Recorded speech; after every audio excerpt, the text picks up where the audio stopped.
This video lesson is rule for subtracting polynomials. To subtract a polynomial from another polynomial, change the sign of the subtrahend and proceed to addition. Keep in mind that in adding polynomials, you can only add those that are similar or like terms. A minus b equal a plus negative b. So our minuend is a and our subtrahend is b.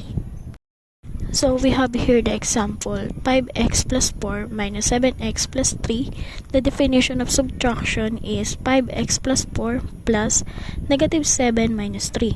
And the group-like terms is 5x minus 7x plus 4 minus 3. And to simplify it, the answer is negative 2x plus 1. So our next example is 9x plus 3 minus negative 4x plus 5. Try to solve it on your own, and I will give you 1 minute to answer it, and then after you answer it, I will flash the answer if your answer is correct.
So let's see if your answer is correct. 9x plus 3 minus negative 4x plus 5. 9x plus 3 plus 4x minus 5. And then 9x plus 4x plus 3 minus 5. The answer is 13x minus 2. So the next example is applying horizontal subtraction. We will get 6x squared minus 4x plus 8 and 3x squared minus x minus 5. Remove the grouping symbols and change the sign of the subtrahend. Our minuend is 4x and our subtrahend is x. We need to simplify it by 6x squared minus 4x plus 8 minus 3x squared plus x plus 5. So the answer is 3x squared minus 3x plus 13. So the next example is there are 14a squared plus 2a plus 16 children in a classroom if the number of boys is 5a squared minus 9a plus 7. How many girls are in the classroom? So the solution is, in order to determine the numbers of girls in the classroom, we should subtract the numbers of boys from the total number of children in the classroom. So you will be the one who answer it for 1 minute, and then I will flash the final answer and then check your answer if it is correct.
The total number of girls is 9a squared plus 11a plus 9.